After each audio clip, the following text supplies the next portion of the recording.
All right. Welcome back to Boss Uncaged podcast. So this woman has so much credibility. I'm like, this is it's like trying to stick her in 1 hour is not going to do her justice, but we're gonna try to do that today, right? So I'm gonna give her the nickname of the awakened boss. And by the end of this episode, you should be awakened. If you're not awakened, then you may not have a pulse. You may be 6 feet under, and you probably need to figure out some things like what's wrong. So, without doubt, the floor is yours, Catherine. Why don't you tell the audience a little bit more about you and what would you like to talk about today? Thank you so much. And thank you so much for having me today. Awakened boss. I believe everybody can be an awakened boss. Just saying, I believe our whole frame for leadership and entrepreneurship needs to change. That everybody can be an awakening leader. And that is my invitation to everybody who is listening today and who's watching us today, is that take what we're talking about, apply it to your life, because it's really what we're talking about is all for you and about you. So a little bit of my backstory is the term awakened company came in like a lightning bolt into my being in a dimly lit cafe in New York City. And I'm like, oh my goodness, I'm to write this book called The Awakened Company. I turned to my colleague, Caroline. I'm like, Caroline, I'm to write this book. She's like, oh, yes, you are. So I started working on this book at the same time as I found it. I'm a serial entrepreneur. Like, I cannot help but to build and create. And I believe that we're all here to build and create. So the company that I co-founded with Shahana was called BluEra. And the way it got its name, number one hack, if you want an innovative company, create the name BluEra, BLUERA. It was all about how do we live on this spinning blue ball together differently. So created this company, and over in 2008, we were doing mindfulness breaks. We were doing unlimited vacation. We were doing bring your dog to work. And we did things radically differently. And we became a Profit 10 and a Profit 200 organization. We also won a number of awards for creating healthy corporate cultures. So back to the book. So I was writing the book all the way through this. And originally that company was based on executive search. So originally I wrote an executive search book. My partner said, this is terrible. So everybody listening, don't be afraid to learn. When people give you feedback, it's all just for learning. So took it and I'm like, okay, I've got to morph it, got to change it, got to work with it, work with the material. I brought in collaborators to work with me on the book. So Russ Hudson, Christopher Papadopoulos, and I really wanted Eckhart Tolle's publisher to publish the book. Well, it took a lot of convincing. So that's another thing entrepreneurs need to know and leaders need to know, is sometimes you get no's and then eventually they turn into yeses. To be somehow relentless and also know when to change. At the same time, I really wanted a community around this book. So people like Otto Scharmer from MIT, the former CEO of Patagonia, Rose Marcario, all these people got behind the book. Julian Barling, a thought leader in transformational leadership, got behind the book and gave their contributions to the book, their insights to the book. So then the book became an award-winning book, a best-selling book, and I created a company based on the book, while at the same time selling my other company, becoming like a grandmother. Like, I really see organizations as entities of themselves, like organic entities of themselves. So for me, it was like I took place in the birth of BluEra, and I also became a grandma of BluEra. And I'm happy to say the company was successfully bought. The culture remains the same and it continues to thrive. And now I consult and do executive coaching, team facilitation, strategy, tons of online webinars with organizations and with people all around the planet. Last year alone, I taught in 23 different countries about how do we create awakening organizations, healthy corporate cultures. We have a great newsletter where we provide practices, and I'm all about what is the smallest, tiniest thing we can do, because ultimately strategy is action. So how can we show up differently every day to empower what it is that we want to do? Intention is huge for me. It's not a time of why. No. It's a time of who. Who do we have to be to solve for the great challenges of our time? And everything is done in organization. And people forget that. So people will like push away business. No, everything's done in organization. So how do we organize differently with more humanity, taking care of the planet to create a better world? Mhm, mhm. I think that's a hell of an opening, and obviously you're living up to what I said. But I'm really on this podcast. I love to time travel. Right? It's a reoccurring theme. So I want you to time travel back when you were 15 years old, and your Aunt Ruth and your mom Pam were teaching you the elements of what you do today. And that's kind of going into the 9 principles. I don't even want to disclose what that terminology is. I want you to kind of talk about that. What was that thing that they taught you and that you're using today with those 9 particular steps? You are incredibly insightful. Can I just say that? Because time is the most precious thing we all have. There's nothing more precious than our time and our attention. So I just want to say that. So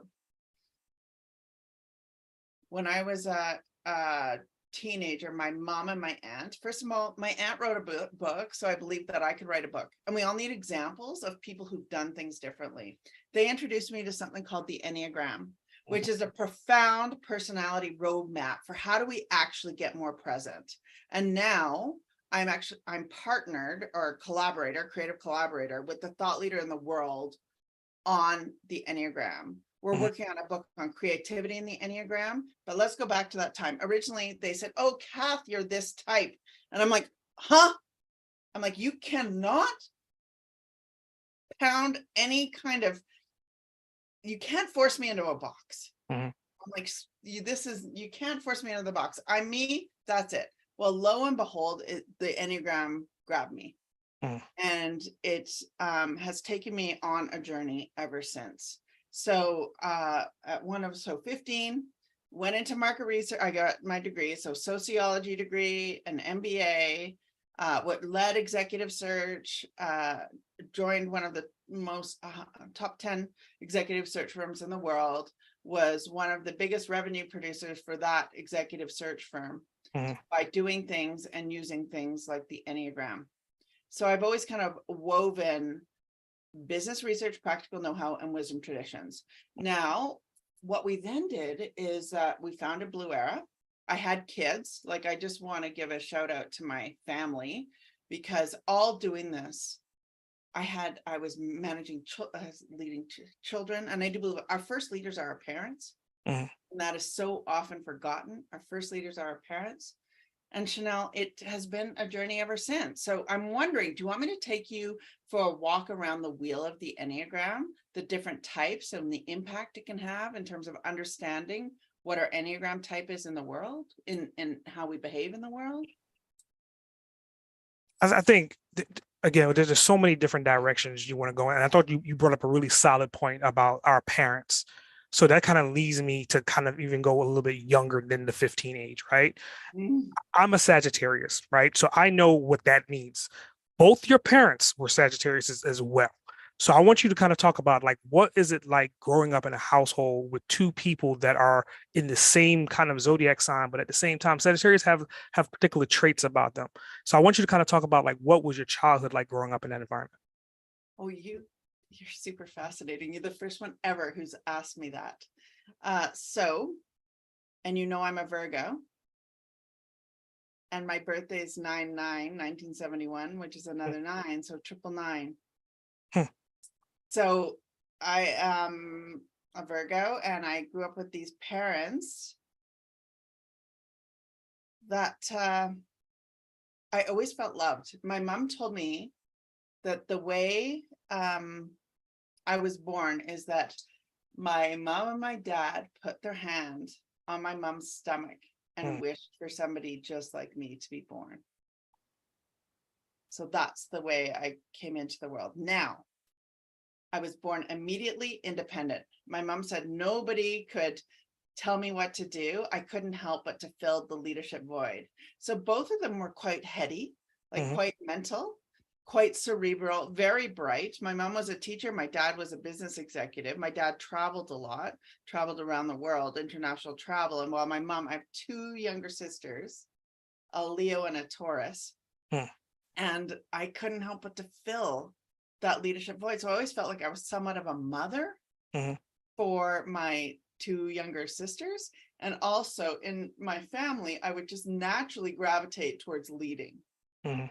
So at age young, when I was a teenager, I organized a whole regatta. I just couldn't help but lead. I always saw myself in the CEO's table, even though I didn't have many examples of that, because even today, like less than 2% of women are CEOs. So it's like I didn't have many examples, yet I knew that was where I was to go. Mm. So, and my sisters and I, we fought a lot. And thankfully now we have a really positive relationship, but there was this always kind of combustion, competitiveness, and my extended family, truly amazing. Now, going deeper is I also experienced growing up a lot of family members, unfortunately, dying from cancer. Mm. So my uncle died very young. My aunt died. My two uncles died very young, and my aunt died young. And so recognizing that mortality is actually a great gift because it reminds me how to live, that we don't necessarily have another tomorrow. Mhm. That really, and I also I have come to realize that there's such a thin veil between what we can and cannot see, that is also very important. I think that's one hell of a segue to a quote that you had said. I forgot which video it was, whether it was on your TikTok or your YouTube, but the phrase that I'm talking to, you said the secret map to be more present. And you're talking about the Enneagram. So I want you to kind of talk about it because what you just said is essentially like life is being short, but being present, being attentive, being aware, which is what you're doing for entrepreneurs and executives. So I want you to talk, how does that all play into what you're doing to your point of view? Great question. Thank you. So I speak about intention, awareness, action. And our thoughts, we have 80,000 thoughts a day, 80% are repeating, 95% of those are negative. So I think an invitation for everybody to begin with positive intention, to think about why you're on this planet and what you have to contribute. Hmm. And then every day, what are the micro practices we can do to bring our awareness to that intention and then our action to that intention?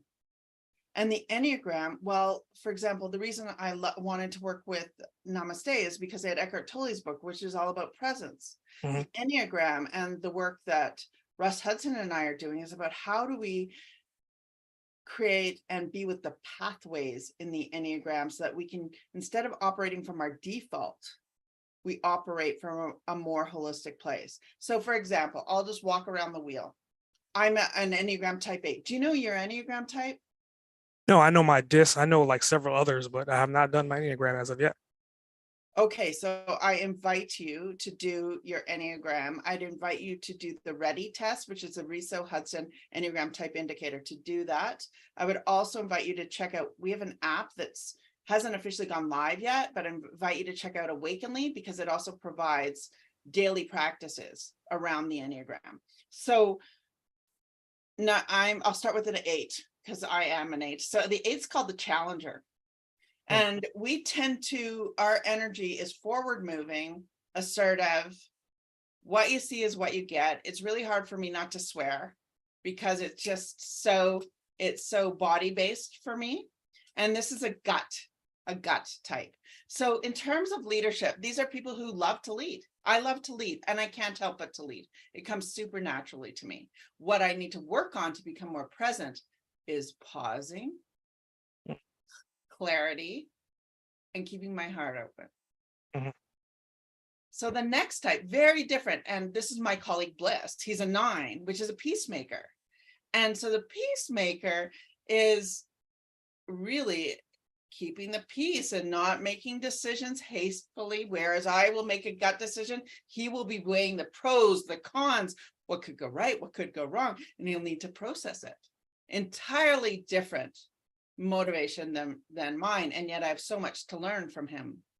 Then the next is the 1, and that's the reformer. And these are the people who want to get it right. The red penners of the world, when the people, when they see a document and they want to kind of scratch out and say, I know what's right and what's wrong with this. These are the reformers. They're the people like Gandhi who want to live in accordance with values. Mm. That's the 1, the reformer. So the 8, 9, and 1 are all body-based gut types. And it said leaders captures people's hearts, which is our heart, heads and hands. This is the hand part. This is the action. This is the, it has a lot to do with anger, these 8, 9, and 1s. So the next is the heart, which is the 2, 3, 4. And the 2 is the helper. You know, what do you need, Chanel? What can I do to help you? How can I be of service to you? So this is the traditional feminine or mother archetype that is looking to be of service to another person. What they often forget is their values and who they are matters too. So that's the invitation for the 2 to become more present, is to remember themselves. Then there's the 3. And the 3 is about, let's have a trophy. We need a trophy. This is the achiever. I'm going to set a goal and I'm going to process it and make it happen. This is a lot of branding, a lot of marketing, and it can be done healthfully with true connection to the heart, or it can be completely dissociated from the heart, where it's only about the achievement. It's only about the achievement. And that's really that. So that's for the 3, it's to get connected with the heart. Then the 4, I was just on a call with a 4, and this is called the individualist, and it's the deep interpersonal moody type, the person who, you go for coffee with and they talk for hours and it's all about themselves. Yeah, that's that. Yeah. So that's this type, and they have profound insight. When we go into our innermost feelings, there's an incredible depth there, and we can thank people like Alanis Morissette, Johnny Depp, for people who kind of awaken this in ourselves. So 2, 3, 4 are heart. Now 5, 6, 7 are the head types, the cerebral types. And this has to do with anxiety and mental processing. And so the 5, my collaborator, Russ, so he's a 5, and it's all about knowledge and the pursuit of wisdom. And so microscopically focused. One of my sons is also a 5, so focused. He's a researcher. And while my interests are vast, the 5 tends to be very focused. Albert Einstein, Stephen Hawking, these are the intense cerebral types. So their invitation is to step into their leadership, step into their fun, step into their joy. Now the 6 is my mother, and my mom's a loyalist. And I'm going to tell you a funny personal story because it really exemplifies the 6 very well. So I'm taking my sons, John and Michael, for a walk, and at the lake, and my mom said, never go. My mom and dad both said, never go behind the septic tank because it's the septic tank. And I was like, screw this. My dad's passed away and I'm just going to do it anyway. So I took them for a walk on the septic tank. Well, lo and behold, the septic tank lid was ajar. So I don't know if you've seen Slumdog Millionaire, but I fell right through into the septic tank. Okay, so then I freak out, I scream, and I'm like, oh my gosh. So then I run down to the lake, dive in. My mom got the boys, and my mom just put her hand, she's like, I knew this was going to happen. I just knew this was going to happen. And I've already got all the things that you need, and I've been in touch with infectious disease already, and here's what you need to know. The 6 energy pre-plans catastrophe. So they're incredible pathfinders for ways to navigate. And I would almost say I would invite in more 6 energy for everybody, because I think the pandemic would have been handled differently. I think the financial meltdown, because 6s will plan all their ways around it. The whole case of scenario planning and off ramps and creating healthy structures, that's the 6. Now the 7 is called the enthusiast, and that's my wing. So every type is modified by the 2 types beside them. And the enthusiast is about, let's get ideas out onto the table. Let's brainstorm. They're often like the Pied Piper. People just want to follow them because they bring joy and lightness to the table, to our leadership tables.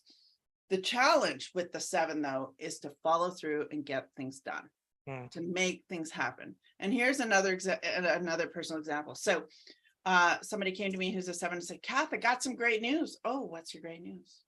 Great news is my dad has Alzheimer's. I'm like, what? there's no good news in this. Well, I'm going to get to know the healthcare system. I'm going to meet all these people. So there's this kind of radical reframe, which is both a positive and a negative.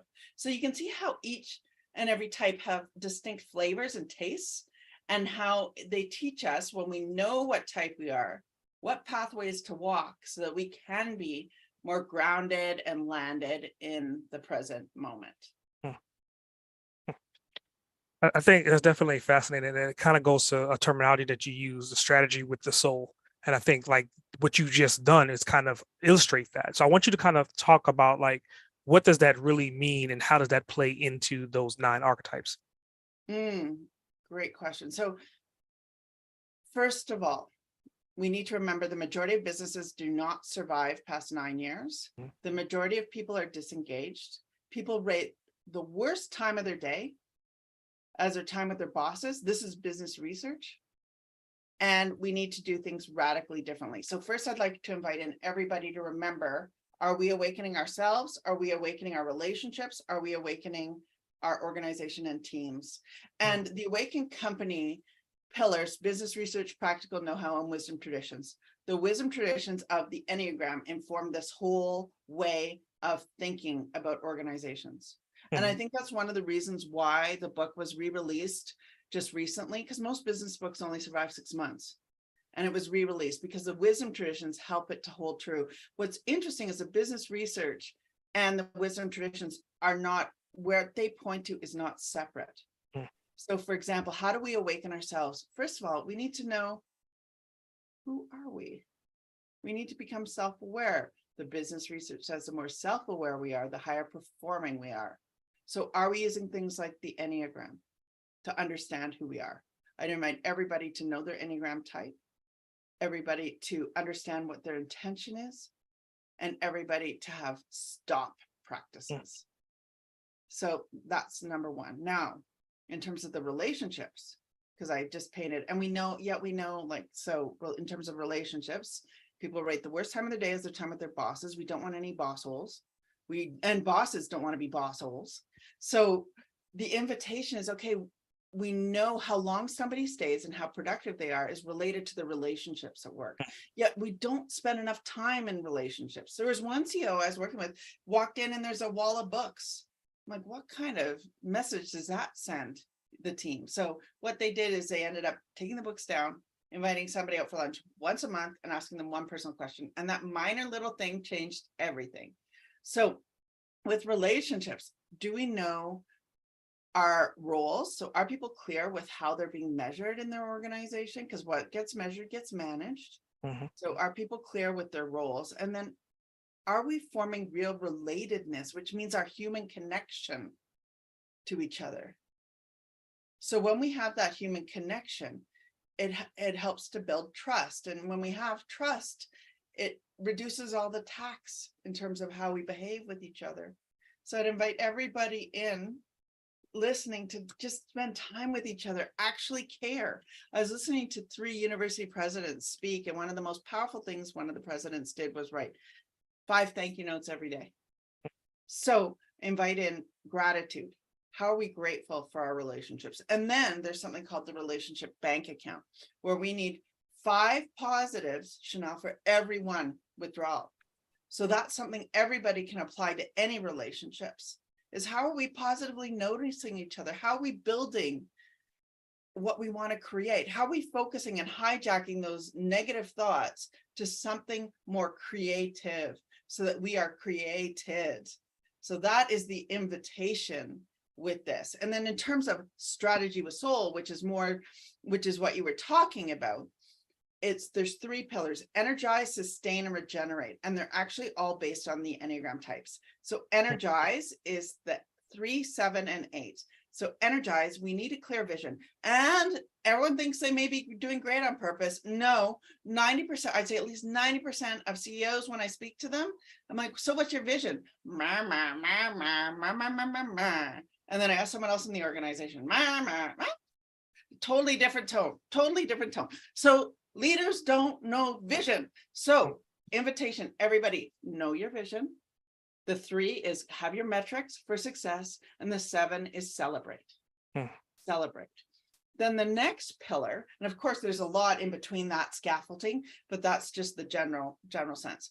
Then the middle pillar, sustain, is the 1, 2, and 6. Do we know our values? Are we hiring based on our values? Are we reinforcing our values? The 2 is the connections. Are we actually connecting with people in our organization and also our clients, our customers, our world, our planet? Are we connecting and are we connected? Then the 6 is about what are the structures and understanding the structure of how we work together. And also that scenario planning, that negative scenario planning. We do need to negative scenario plan so that we can solve for the future. Then the last ring is the regeneration. And the regeneration is a 4, 5, 9. And that has been really missing in organizations. The 4 is how do we be creative? How do we get creative? The 5 is how do we get innovative? The 9 is allowing peace and taking time to allow this to drop in, because we are not human doings, we're human beings, and we need to bring humanity and the planet back into how we work together. And super important for people to know, business research, 2/3 focus on corporate culture, 1/3 financial success. People often meet with leaders, they'll focus on, hey, Kath, can you take me from 0 to $1 billion like you did that other company in 5 years? Wrong mantra, wrong focus, let's regroup. I think that's so much to unpack. I want to kind of like reinvent that to a certain extent and talk about the internal side of like your household. Like with all that information that you're doing and you're managing CEOs and executives, how does Kent feel about all this? Like, how does your husband, you've been married for 25 years, and to be married with someone with so much ambition, so much like velocity, right? I mean, how did you guys manage that? So now we've been married 28 years. And guess what? He's a serial entrepreneur as well. And he's actually one of the most innovative leaders that I know and been ranked that way as well. So we co-create together. So we built companies, separate companies. So I founded BluEra, he founded Blue Earth. We built them at the same time while having a family, while operating entirely differently. So we would take time, one of us would handle the kids one day, another day. So it was very much, it's very much a strong partnership. And what I've come to realize in our relationship, for a while, Kent worked with me. No, that was a disaster. I'm going to just tell you right now, that was an absolute disaster, because having your husband or partner report to you, it just didn't work for us. So that also showed me that every relationship has a role, back to what I spoke about in terms of relatedness earlier, is that it's really important to know what your roles are and your relatedness in relationship. So now he's got a clean tech fund. We have 2 kids together. I also am heavily involved in helping to make community better. So I founded something called the Awaken Project, which helps female entrepreneurs to start their own business. I have a big event coming up on October 19th. This will be published after that. However, check out Awaken Project, because it's all about how do I help underprivileged women start their own businesses so that they can become independent. And Kent just gets behind me and I just get behind him. So it's interesting because he's got a very diverse background. So he's a philosopher and a CA. And I'm a sociologist and an MBA. So it's kind of, and I've got a yoga certification. I'm certified in the Enneagram as well. But where the alchemy is in our differences and in our raw support of each other and our values alignment. Like our kids have been an absolute priority in our lives. And a week ago, we became an empty nesters. And it's been really, the last week has been really hard. I cry every day. It's kind of the happy sad of like, oh, we have kids so that they can become independent. They're off at university. And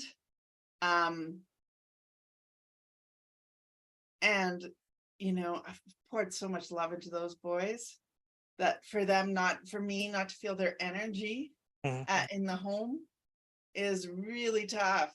It's really, really, really tough. So I feel like there's a new wave of Catherine coming on. And I also feel like I modified my work so that I could be a good parent. And so now I feel like I'm undressing all of that, and I can come out more fully with the really important work that I'm doing and that we're doing together. And I have a whole bunch of books coming out. So working on literally a book proposal now with Russ Hudson on the Enneagram and creativity. And that's a book I think that applies to everybody, because who doesn't want to live a creative life? Like, I look at your background, totally creative. And for me, when I look at colors are very, very, very symbolic. And I see you have a lot of purple. So I go to, he is a man of service. Like, this is what he is about. So creativity and the Enneagram, I think, is going to be a real portal for people to open up their lives. I'm super, super, super excited about it. I think one key thing that you said over and over again, and I'm trying to, I try to put like memory blocks, so later on we can kind of bring up different topics. But you've been bringing up John and Michael over and over and over, and this is the first time we're talking about their names. So I want you to kind of like talk about them and their they transform through the portal as well, right? They grew up in this environment with you, understanding, much like your aunt and your mom came to you. I'm sure you went to them and let them know who they are and let them kind of then grow into that. I mean, obviously, I think John was more so like a basketball player. He did skiing. He did all these different sport things. So where are they today based upon the influences that you've given them for the first 20-something years of their lives? So John is 21 and he's studying engineering. He has a perfect GPA in engineering, and he's a basketball player and he's a researcher. So last year he was researching the effect or how to identify viruses and bacteria on aqueous surfaces before we can see them. And so he is definitely of service to humanity in terms of using his brain to help humanity and help the planet. And he's just he's 6'5" and gentle and strong and incredibly, incredibly cerebral. Then Mikey's 18 and he is in Toronto as well. And he's a business student, and he absolutely loves human beings. Like, his passion is to serve human beings. Like, that is what he's all about. He can't help but to connect with people. Like, so that's his gift. He actually loves sales, which is totally opposite his brother. So I have this theory they might go into business together around research and selling and business. And internally, Michael's in the pursuit of joy and success. And he reads poetry. And like, John's favorite series he read, which I think he was in grade 2, is Harry Potter. So both of them have these deep interior landscapes that have been no doubt affected by Kent and I, and also our amazing community that we're in. And I'm very, very, very grateful. And this past year was hard because Michael got injured a lot playing basketball, and he decided to stop. And that was really, he had to go for emergency surgery. It was really, really, really tough. And so I've learned so much about them, because growing up through COVID was really brutal. Like, John missed his grad, like his grad was online. So all these kind of key moments, yet I realized that every kind of time things are challenging, it's like a bit of sand that makes a pearl, that they've evolved and grown as a result of the challenges. And when I think about this generation, because I know I've met a lot of their friends, I just would love to instill hope for them, that it is actually through organizations and through what businesses are doing to solve these problems that things will change. And I believe organizations are the greatest force for change. And I believe in human innovation. I believe in human creativity. So I just would invite everybody who has kids to check in with them, because it has not been an easy few years. And I think that, like, coming from your maternal side and taking that into the corporate side, this is kind of where I think you would talk about develop culture strategies, right? I mean, obviously you're doing strategies within your home and you're doing strategies within corporate America. So I want you to kind of talk about both these hemispheres working together to develop into this cultural aspect that you've said many times before. So there needs to be 2/3 focus on corporate culture and 1/3 on financial success. Well, what exactly is corporate culture? It's how we work together. So how are we building our relationships? Do we include that in our strategic plan? Mm. Do we say, what are the important relationships? How are we going to measure our culture, whether our culture is healthy or not? So measurement of culture, because back to what I said, what gets measured gets managed. And I do believe culture is like the divine feminine, and the finances is more like the divine masculine, and we need both. Mm. It's not mutually exclusive. We don't just, the worst performing organizations are those that just focus on the finances. And the highest performing organizations focus on culture and finances. The middle performing organizations are those that just focus on culture alone. So creating cultural metrics, like, are we living our values? Do we have clear values? Do we have clear vision? Do we have a clear line of sight, or what are our important relationships? Do we know what our Enneagram types are? Do we support each other in our organizations? These all are quite mercurial and need to be curated based on every organization. And that's what we do at Awakened Company, is we help the curation of culture and creating healthy organizational culture. And I work with leaders on doing so. And it's based on the experience of being a serial entrepreneur. Yeah, I think it's definitely a fascinating topic. And it kind of goes back, I think in your book, it was in the first chapter, and you were talking about, it was this key phrase about economic mindset. And you were saying business is business.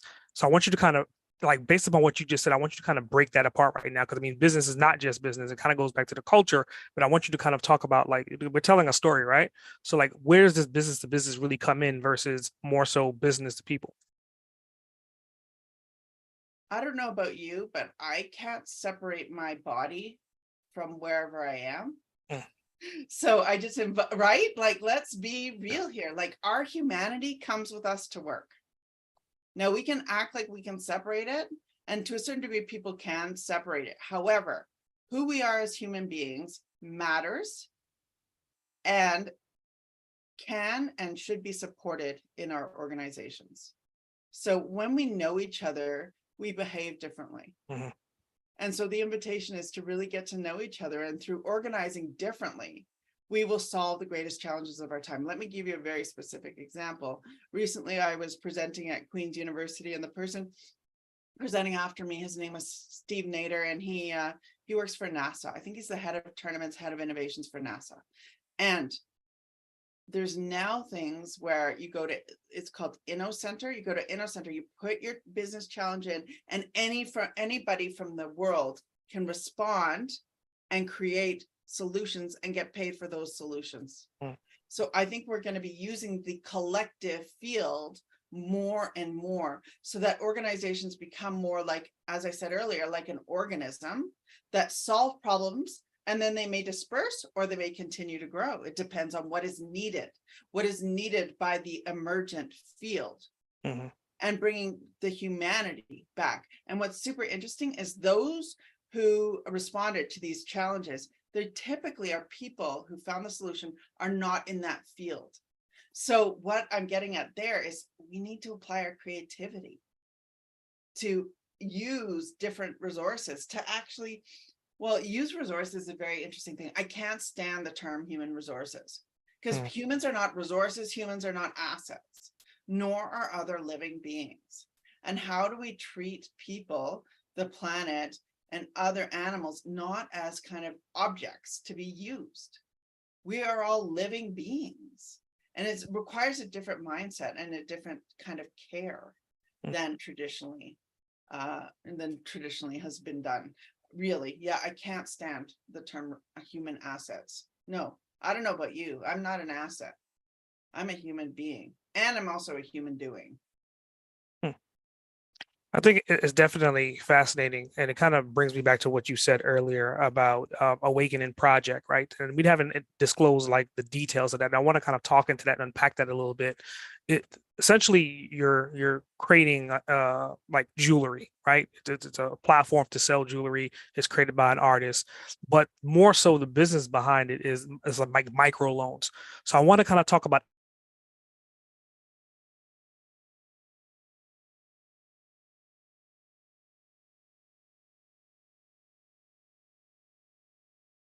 I don't know where you went.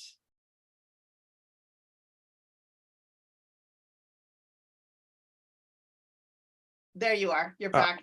I don't know that, what happened there. That was weird. You that want was random. to you want to talk about Awaken Project? Yeah, I want to talk about it from the standpoint, okay, like, you're creating jewelry, it's through an artist, but it's more so backed by businesses and microloans. And I want you to kind of talk about the ecosystem of what you're talking about, not using people as assets. And then how does this kind of then work inside of the Awaken project? So Awaken Project I set up because I was angry at a political system. Mm, I was very angry. So first it's like, how do we turn our anger into love? How do we morph our energy? And I have catalytic energy. So how do I change? How do I change that? So Awaken Project was really to help females to become more entrepreneurial and to become financially independent by creating their own businesses. So I have partners. So you've mentioned Shakti. Shakti is one of the partners, and she is a single mother who needed support. So I'm like, okay, I'm going to partner with her. I've also partnered with Sophie Grace, and Sophie Grace is owned by Emma. And we have a gorgeous, gorgeous scarf, the Awaken Project scarf that we sell. And so 50%, so I cover their costs, and then the rest goes to Momentum to help women through microcredit start their own businesses. mm, Big event October 19th, and people can donate directly on Awaken Project session or link. And that is, I've called it Undressing Leadership. And I'm going to have Heather Campbell, an amazing entrepreneur, MMA, amazing entrepreneur, Karen Radford, one of the most powerful women. And we're going to be talking about how do we undress leadership, and all the money is going to go to help other women start their own businesses. Because in my mind, if we teach people how to use these skills, then we've taught them for life, and then they can then pass it on and pass it on and pass it on to other generations. And it's really important, I think, for everybody, if they have the ability to give back and get involved. If you don't have the financial means, you can spend time. It's part of why we're here as human, to be of service to each other. And in order to change our relationships and how we're working in the world, we need to remember when we change ourselves, we change everything. mhm. So was this a byproduct of like your 3-day play shops? Oh, no, the Awaken Project was a byproduct of my anger. My Mm, anger with how women are treated in the world, with how the political system works, with how yeah, it was anger. It was Chanel, it was anger. And so now we've built some really, and we've started, I think last year it was 166 people were impacted, positively impacted with jobs from this initiative, just last year alone. So, and everybody, it was all about micro movements. Like, what are the small things we need to do? How do we create healthier communities and ecosystems for everybody? I think that that's something that we should definitely talk about some more. Like, obviously, let's say I'm a female listener or a male listener, and I'm listening to you right now, and I'm getting inspired by you, and I'm like, hey, I need to figure things out, right? And again, you're talking about essentially a 9-pillar system. You said a lot of different things. I want you to kind of hone in and talk to that individual and give them some core words of wisdom to help them to move forward and progress. So, what a beautiful question. First thing is to know what your personal aim is. Know what you take a stand for. Do you have a personal aim? Do you? Yeah, Yeah. So what is it? I have more than one. So one of my personal aims is to make this platform a universal platform that's going to live for generations to come. See, most people don't know how to answer that question, and you just did it. So I invite you to follow my host and use this wisdom. He knew it off the top of his head when I asked him. The majority of people don't. So we either lead or we're going to be led. So Mm, first thing is we need to lead our thinking. We need to lead with intention. So number one, create an intention, a personal intention. Repeat it to yourself often so that you become that intention. Leaders embody a future end state. Unless we know what that end state is, it is very hard to act every day. So intention, bring awareness to that intention, and then write out your action plan for mm, how you are going to be, or for example, for me, it's taking pauses so that I can drop into the intoxicating raw reality of being. So the raw reality of being becomes me. So action can also be inaction. Mm. But, and everybody, the only thing we can change is our relationship to self. And that's where alchemy happens, is when we change who we are. And when we change who we are or become what we want, then everything else, like the Awakened Company drop that I spoke of, we are the awakening person, then our relationships change, our teams change, our organization change, our community changes, everything changes as a result of setting intention, knowing that we have 80,000 thoughts a day and the majority are negative. What do we want to be planting in our being? What seeds do we want to be planting so we can create healthy trees? That's the invitation. And those are the three practices I'd suggest everybody from listening to date begin now. Begin now. So with that, right, I think that's a hell of an invitation. That's a hell of a call of action. And let's say this individual, they want to live in their potential, right? They want their inner awakening to be awake. How do they get in contact with you? How do they sign up for your 3-day play shops? Like, what's the next step for them? Next step would be to, number one, sign up to our newsletter, which is under contact us on our website. Look at our upcoming events. We have a ton of amazing upcoming events on the empowered feminine, on spirituality, on the intersection of business strategy and spirituality. I also have an Awakened Company certification that sign up for, get on that list. I'm accumulating a mass number of people. I'm only going to take a small group of people to do that. And I will personally walk you through this process. Catherine at Awakened Company, CATHERINE at awakenedcompany.com. Email me. I'd love to do executive coaching, team transformation, speaking. Really, my focus is how do we develop ourselves? How do we develop our relationships? How do we develop our teams for a better world? And I do believe the only way we're going to do that is by organizing differently together. And of course, all the social media. We're on LinkedIn, Twitter, Facebook, Instagram, and TikTok. Sherry has me on TikTok. I think that's very solid, right? And I want you to kind of like, I'm really big into getting ready to close out my particular episodes with this particular question. But for you, I'm going to rephrase it and I'm going to answer it for you, but then you're going to fill in the blanks, right? If you could spend 24 hours with your dad, considering that he passed away 18 years ago, and you have a 24-hour window that you could spend with him, what achievements would you talk about with him, and what else would you like to do with him in those 24 hours? Ooh, what another brilliant question. First thing, I would listen. So I would listen to him. I'd ask him, what does he wish he could tell me that he didn't?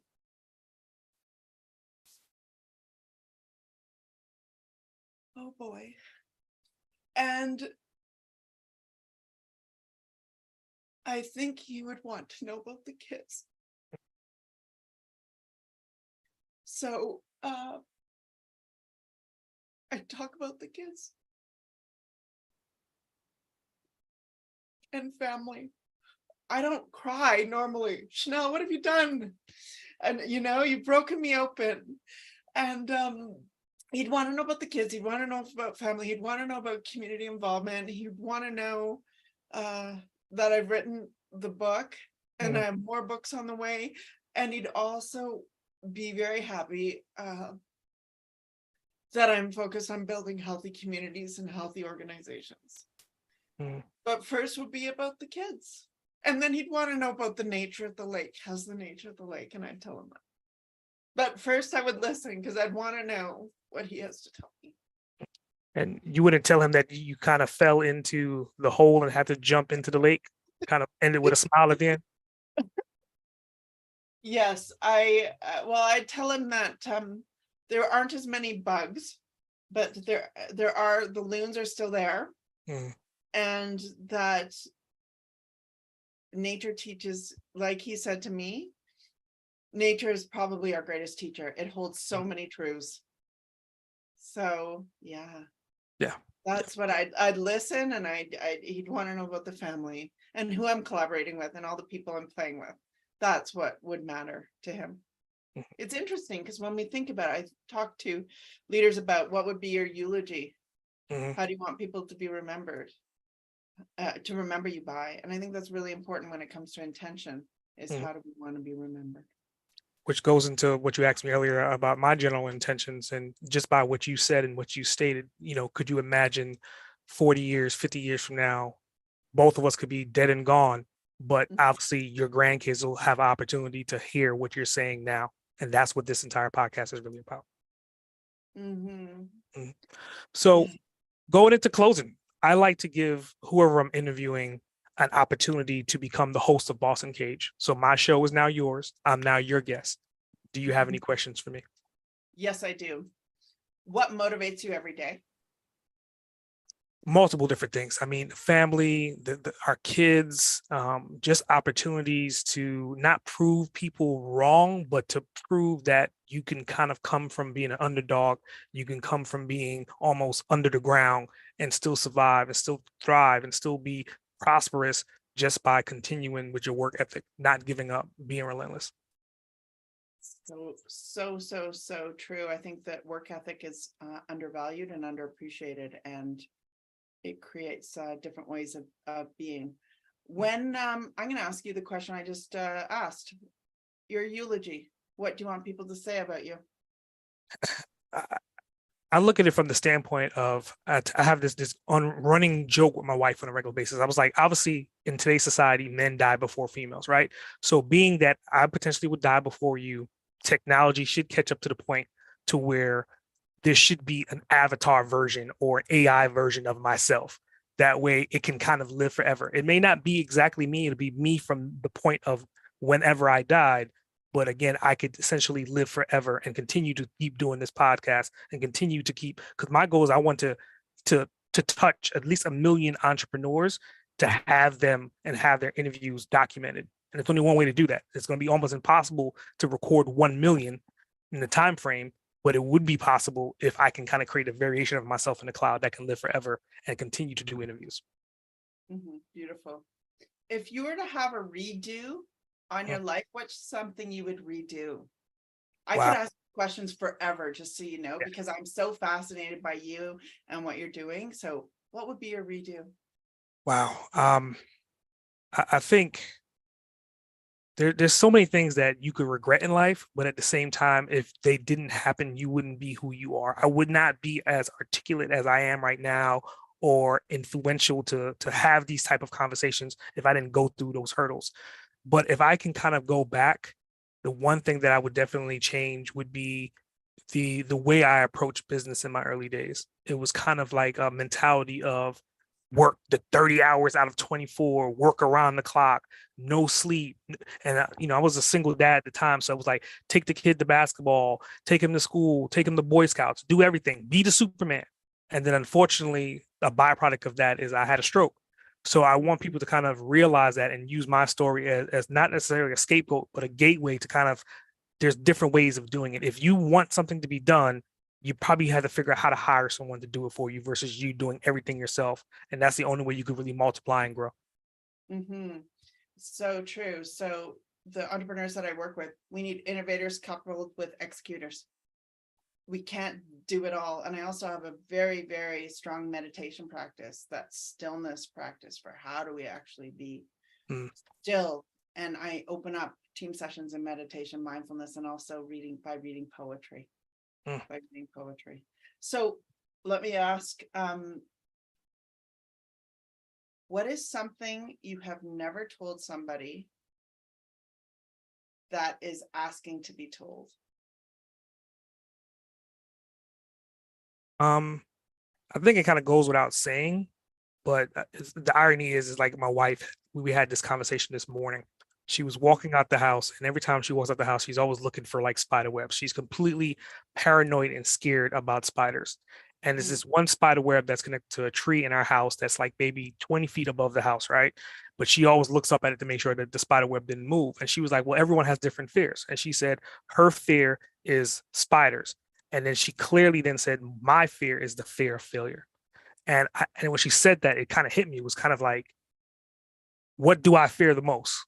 It's Mm, not necessarily death, because again, I'm creating this vision of Boss Uncaged as kind of like my continuing eulogy, right? So if I die tomorrow, this content will still be there, and again, grandkids can hear it.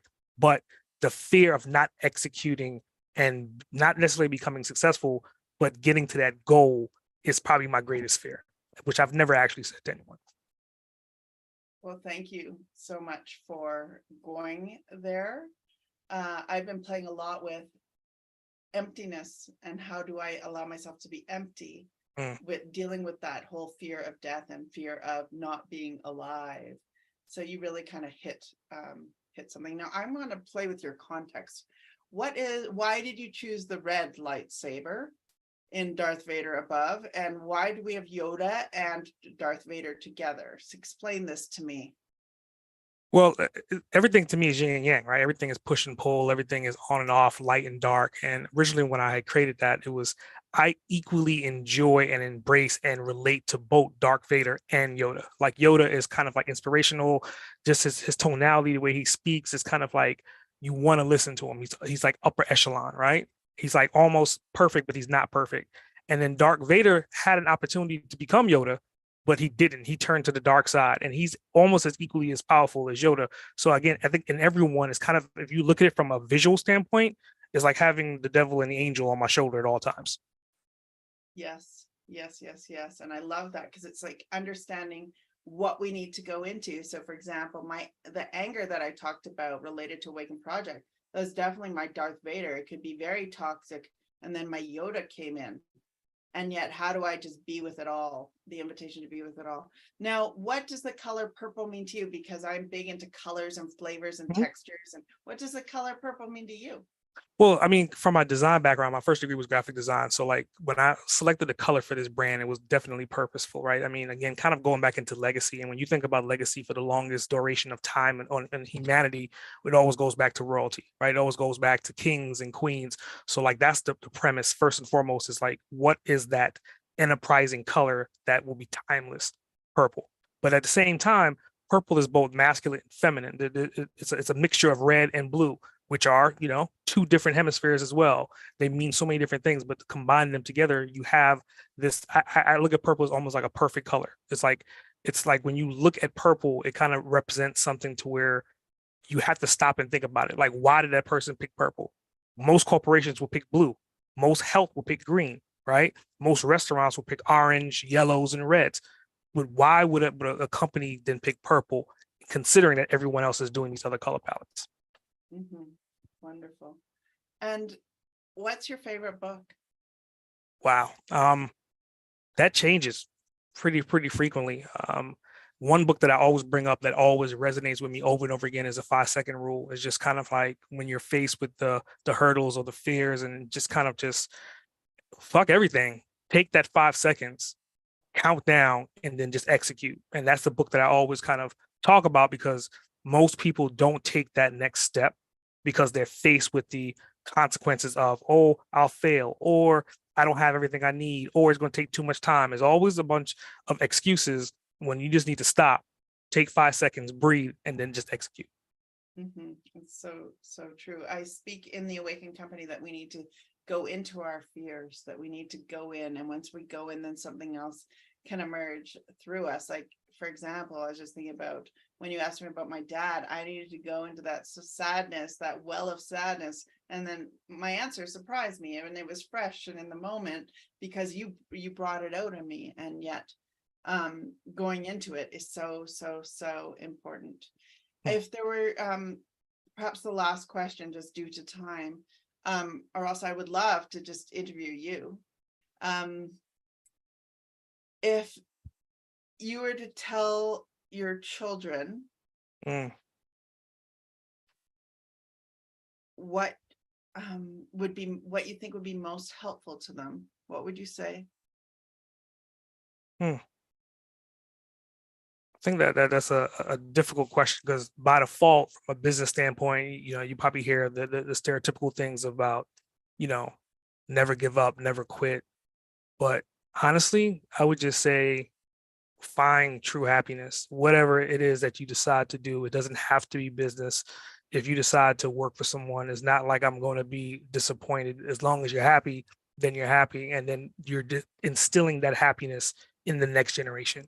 You have to find the internal happiness in yourself. For me, what I'm doing, I'm happy. I love what I do day in and day out. There's some days I'm stressed, some days I'm tired.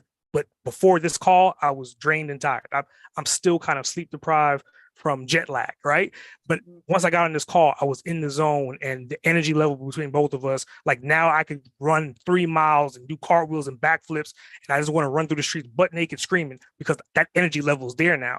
But I want them to find that. I want them to find whatever that passion is for them and then stick to that passion. Do not get distracted from that passion, get pulled away from people saying, hey, you should do this. Oh, you can make more money doing this. Or this will make you happy. You have to internally know what makes you happy, and you have to know what your passions are. Mm-hmm. That internal self-awareness, because that's the road that everyone's to travel, really, to find our joy, to find our bliss. And yet society puts and sticks so many different things on us. So for me, it's been a journey of unpeeling and scraping off the dirt so that I can discover what the gold really is. So thank you so much for that insight. Really beautiful. Well, I think this episode, to your point, I think this is kind of like I always say it. This is how Joe Rogan gets to 3 hours, right? Like you just start talking and it's like you don't want to get off the call. It's like it's so refreshing to a certain extent that's why I love doing what I'm doing. But again, I think you brought so much credibility to the platform today, but not only credibility, you brought so much insight, so much passion, so much intuitiveness that most people they really can't comprehend. And I think this is the episode that somebody's going to have to play several times to really get to the depth of what you was trying to explain today. And I definitely appreciate you for that. Well, I see you're wearing a green hat, and the green is the heart chakra. And to me, you brought the heart, the energy, the passion, and also the execution. So huge gratitude for what you do and for the legacy that you're creating for everybody. I love it. I love it. What you're doing is fresh, and the questions are fresh, and they're amazing. And your depth of research in terms of who and what I am, profound. And I really, really, really, really appreciate it. Well, I definitely appreciate you. With that, S.A. Grant, over and out.